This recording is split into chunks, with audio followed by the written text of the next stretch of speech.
The Toronto Maple Leafs have done it. They reached the second round for the first time in 20 plus years, where they promptly lost to the Florida Panthers 4-1. We What want Florida.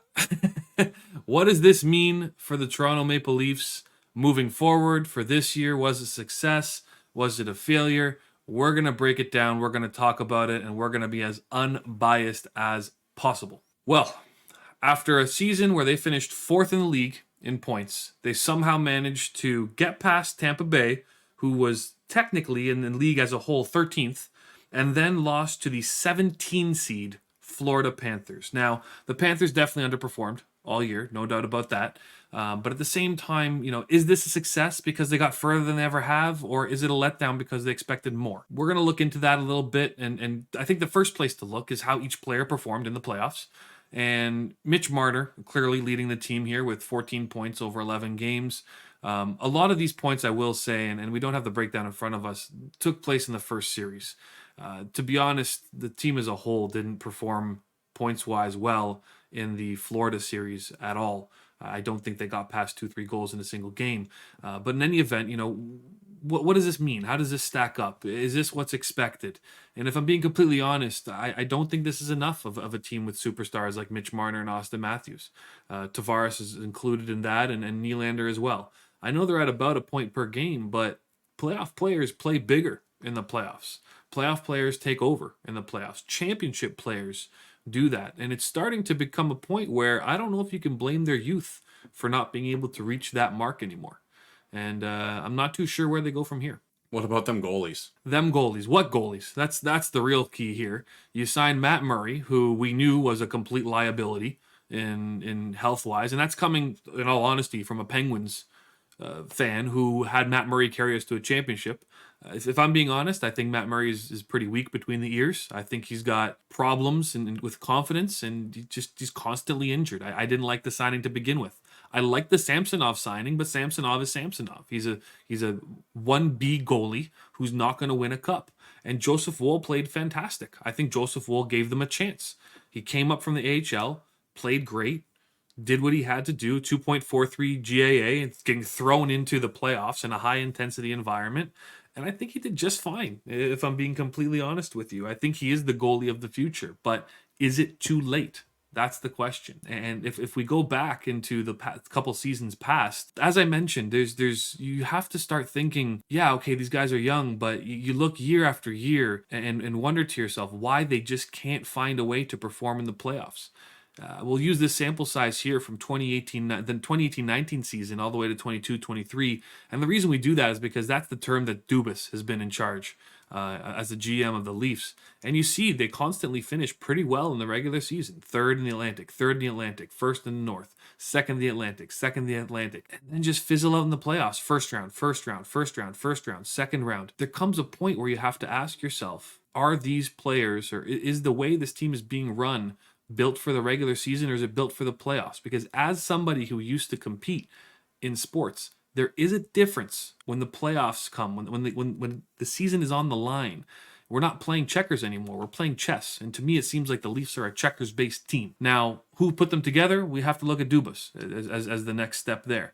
And when you look at Dubas, who's been with the team for 5 years, you start wondering if he's the reason. And sure enough, just today, as we're filming this video, Kyle Dubas has parted ways, or the Leafs have parted ways with Dubas. Now, his contract was up. We knew that. And the contract extension discussion was available and unfortunately was not taken advantage of earlier in the season because they were focusing on the season. And, it begs the question, was this a thought process throughout the year from Brendan Shanahan, the club president? And if I'm being honest with you, when I see parted ways, to me that means it's a little bit on both sides. I know we think of this as a firing, we think of this as a let go, but when it's a firing, typically it's posed that way. It's presented that way. But the way this is worded throughout, that they've parted ways, to me it means there's smoke behind what's going on. I think the parted ways meant, in my eyes, I think Dubas was done with the Leafs too. He didn't know what more to do, because let's be honest, he had a great trade deadline. He pushed forward some strong players. He made some good trades. Everybody approved of what he did, and now he's decided I can't do any more. Is this the writing on the wall for the Leafs? I mean, You then look for who could be the next up, who could be the next GM of the Leafs, who can carry them forward. And guess what? They had Jason Spezza as an assistant general manager. Well, he resigned too. Jason Spezza said, I don't want this anymore. He has resigned right behind Dubas and said, you know what? I know probably I would have been in consideration or at least gotten an interview to be the next GM. No, thank you. I don't want to be here. And this is a guy who's from Mississauga. He's from the area. Oh, he's from Saga? Yes, he's a Saga man. Damn. And he said, no thanks. So again, to me, this means that there's something wrong internally with the Leafs, that these, generally successful, capable professional personnel with Dubas, who, again, everybody approved of what he did at the trade deadline. We thought he did great. And Spezza, who's been a lifelong hockey, long-term hockey, I'm not going to call him a star, but a staple, who knows the game, well-respected, and they said, we're out. I think this says something about the culture of the team and something behind what was going on. And you kind of got to look to how the next GM is going to step in and take things forward. And there's a ton of different options for the next GM. I think one of the most interesting ones that maybe people aren't talking about is Haley Wickenheiser, who is part of the team right now, and she'd be the first female NHL GM, which would be pretty interesting. Would it garner the response or the results that it deserves? I don't know. She's never done it before. And then you have a bunch of others, Jason Botterill, Danny Briere. There's a ton of potential GM options, but do they have the players to get in there and work that with? So, let's take a look at the cap here. And we have some really interesting couple of years coming up. We have Austin Matthews with a year left on his deal. We have Tavares with 2 years, Marner with 2 years, Nylander with 1 year, who's going to be due for a raise, by the way. No doubt about it. And then a bunch of UFAs. This is... We're coming into a really important time here for the Leafs where they're going to have to make some serious decisions. And the window that we thought had many years available all of a sudden has closed. I'm not too sure where they go from here. The cap is tight. I think they did as much as they could. You got some great rookies coming up, which you always need for cap relief, right? Matthew Knees looked great. Knees, I don't know. Head, shoulders, knees, and toes. He looked great in the playoffs. And so did Joseph Wool. So there's some money saved. You got to get rid of Matt Murray. You got to trim down the defense at the bottom. You're going to have to sign some more role players. Bunting is 1 foot out the door. He's going to find somewhere to be a pest. I don't know. It really, really makes you wonder what's wrong inside. You know what I think? And this is coming from someone that isn't as knowledgeable as Rob on hockey in general, but also the Leafs. I swear to God, since I was like 4 years old, I've been hearing every goddamn year, well, the Leafs, they're looking good this year. This might be the year.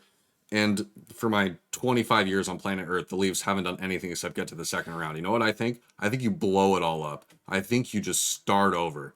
Dubas is gone. Spezza is gone. You have these top 4 forwards here that are going to be paid 11.6, 11 mil, 10.9, and 6.9 mil. They're going to be UFAs very soon. I say you start over, because let's be real. We made it to the second round. The top guys that are getting the top amount of money aren't performing the way they should in the playoffs, which is the biggest time that you have to step up and you have to produce points unlike anything you've seen in the regular season, and they can't do it. No matter what we've been doing, we just can't perform with what we have right now. I say you get rid of it all and you start from scratch. You keep Wool as your goalie and you freaking build around that guy, because number one, you need a goalie in the playoffs that's going to perform. Most important position in all of hockey is your goalie. If you don't have a fantastic goalie, then you're not going to win the goddamn cup. I say you start over. Get rid of everyone. Freaking just start from scratch. You're not the only person to think that, and it's crazy to think because not long ago we thought there was a lot of runway for this team. And the reality is, these guys are in their mid-20s, and you're going to blink and they're going to be in their 30s, and all of a sudden the window is gone. So if you sign that extension, you're getting this player for the back half of their prime, and they haven't been able to deliver yet. Now, we can talk till we're blue in the face with a bunch of reasons of why it hasn't happened, but I'm going to tell you my reason, and I have to be careful with how I say it, because I may offend a certain generation here. And to be clear, I'm not that old. I'm only 30 years old. Kobe Bryant said this one time. He said, I hate to lose more than I like to win. I don't think Matthews, Marner, and Nylander hate to lose as much as they like to win. I agree. And I don't think Tavares and O'Reilly are going to be the ones to show them that they're wrong. I think Tavares is a silent leader. I think they need someone who's going to walk in there and grab them by the collars and say, hey, we just lost. You need to get back on the ice and work and not go home and play NHL on your PS5. You guys need to get out there and work. And I'm not saying they don't work. I'm not attacking them. I'm not trying to say anything. All I'm trying to say is you give me a reason why it hasn't happened.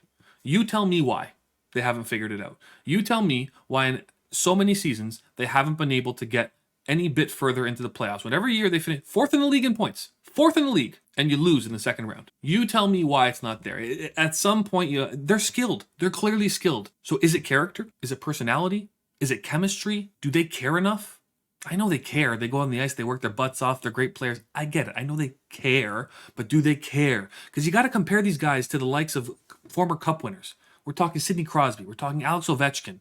We're talking guys who just live, breathe, and sleep hockey. Crosby, you would never see Crosby do anything but anything hockey related. The guy is so obsessed with the sport, so focused on the team, so focused on finding a way forward.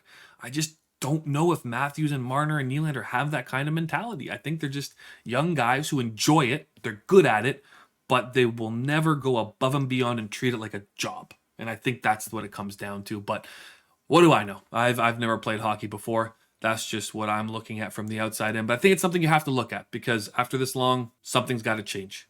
And I think it's time to start making some major moves. And I think the new GM is going to have a lot on their plate to try and deal with. So we'll see what happens. But for now, the Leafs made the second round, are still real far from a cup.